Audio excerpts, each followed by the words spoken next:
check out this track. I'm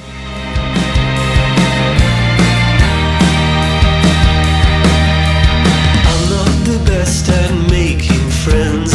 I'm not as cool or quick. It's a pretty new band called Heatwavers, and it was recorded and mixed by Jack from Echo Room Recordings in the UK, and they were kind enough to give me permission to use the track for the video. So what did you notice when you listened to the track? A lot of people who enjoy mixing might have tuned into the drums, or maybe how the vocal sits in the mix. But people who are advocates of clippers probably took one look at the gain reduction on that limiter and were like, okay, so let's just assume that that amount of gain reduction on the limiter is completely unacceptable. Now, there's a couple of YouTubers out there who sell clipper plugins who told me that I need to buy their clipper plugins and put an instance on every single track so that I can prevent those transient peaks from spiking into the limiter and causing that massive gain reduction from happening. I need to take all of the load off the limiter so that it can sound way more transparent, so the limiter can just work a bit, and all of those transient peaks I'm taking care of with clipper plugins before it hits the limiter, and that's going to sound way more transparent because I've been told by the same YouTubers who are selling me the clipper plugins that limiters don't sound good. Limiters sound bad, and the less limiting that I can do, the better my final result is going to sound. So what we can do is go ahead and put clipper plugins on every single percussive track that might produce big transients. We can skip some tracks like the synth track because that's just going to cause crackling, horrible distortion. We don't need that, there's no transients there. But on all of the percussive tracks, the kick, the snare, all of the tracks, even the bass guitar, all of it, we can put clipper plugins, and we can also additionally put a clipper plugin before the limiter, like many people have shown online, some mastering engineer channels, they're saying that they're putting clipper plugins before the limiter on their master chain.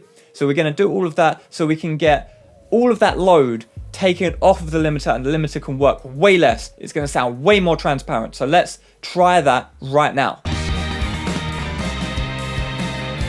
So sure enough, the more clippers we put on all of the individual channels, the less our gain reduction happening at the limiter. So that is good, I've been told. And if we go ahead and add a clipper before the limiter on the master bus, that's further reducing the work that the limiter has to do. And making friends. I'm not as cool or quick as them. So that, in theory, according to these people, should sound better, should sound more transparent. We're taking the work off of the limiter, and limiters, I've been told, sound bad. So it's going to sound way better, way more transparent now that we've done that clipper processing. So let's go ahead and listen to the result.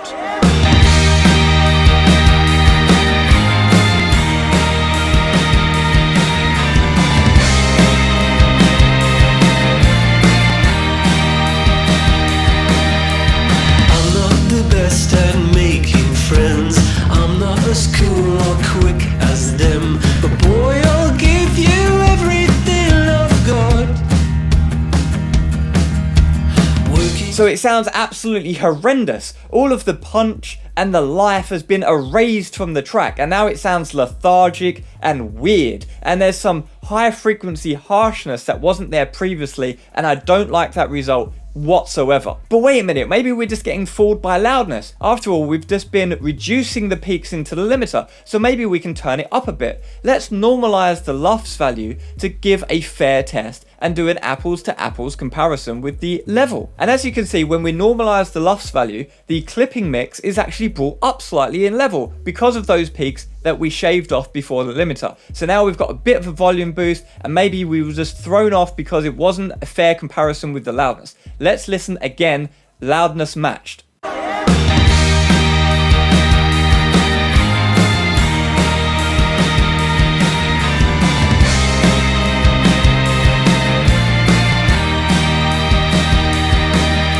So no, it still sounds absolutely horrendous, even despite the additional loudness boost we got from the LUFS normalization. But maybe not all is lost. Maybe we can do a more advanced technique here and make it sound even more transparent. Well, one more advanced technique, which I personally teach in my online courses, but more in the context of compression and sound design stuff, not necessarily this clipping stuff, is a pre-post emphasis sandwich. What is that? Well, you get an EQ going into your processor, and then you flip the EQ to reverse what you've done the other side of that process. It's a sandwich with two EQ plugins on the outside and the processor in the middle. And we can do that here with our clipping plugin.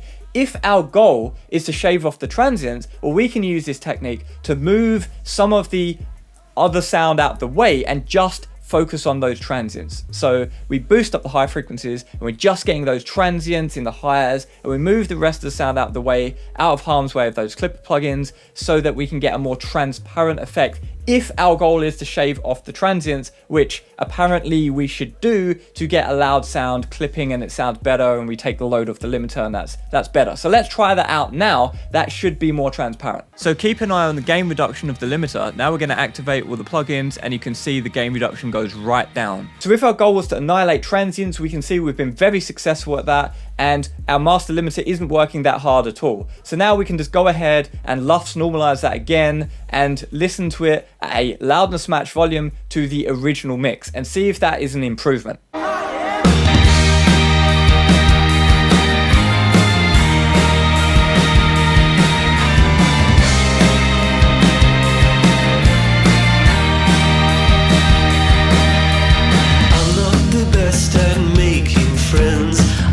As cool or quick as them, but boy, I'll give you everything I've got. So no, it sounds bad still, even despite the fact that we've shifted our processing to target only the transients. Guess what happens if you delete all your transients from your mix? Well, it's going to sound mushy and lifeless and lethargic and bad, because guess what? Music needs transients to sound good. So if you cut them all off as part of your process, well, your music is just going to sound lifeless and crap. But wait a minute, maybe we're still missing something. Maybe the point of reducing those transients into the limiter, so the limiter isn't working that hard, is so that we can then turn the limiter up and make it louder overall. And maybe this additional loudness that we're going to get in the limiter is going to sound so amazing that it's going to offset all of the damage of making our transients mushy and destroying all of the liveliness and the energy in the mix. Maybe it's just going to be so worth it because we've made it louder. So let's go ahead and do that. Now we've freed up all of that headroom, we can boost the limiter and make it really loud. And now that's just going to sound so great, and everyone's going to be so impressed with how loud that we've got it. Working so hard to make the grade. Parents keep saying act your age. When this But because we have zero knowledge or control over the end user's volume knob, we have to LUFS normalize that to get a fair comparison again. And let's listen to that again, A/B to the original mix with the huge gain reduction of that limiter versus our nice, neat, tidy, controlled version, really loud, maximizing the full headroom available to us in the limiter, the optimized version as advocated by the clipping people online who sell clipping plugins and are just deep in the clipping rabbit hole. Let's compare these two versions and see which one wins, which one sounds better. It should sound so much better with all that level, that volume. It should sound so loud and great. Let's A/B it now.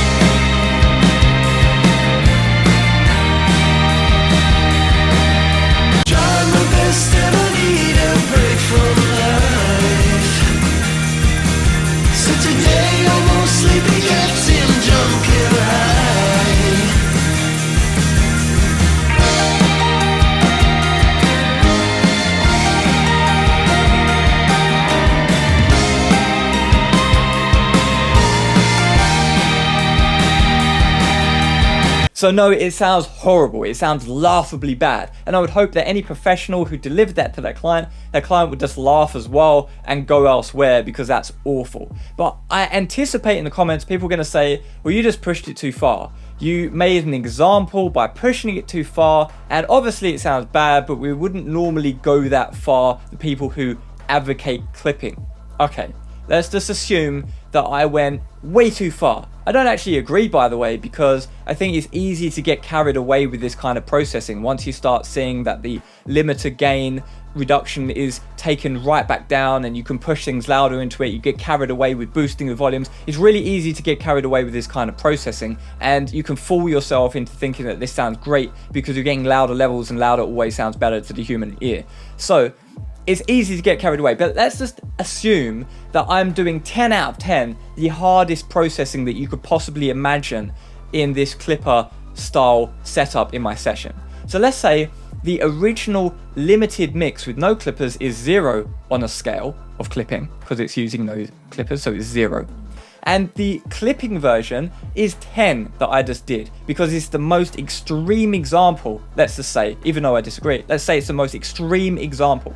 So there's a sliding scale between no clipping, 0, and what I just did, which is considered assumably extreme.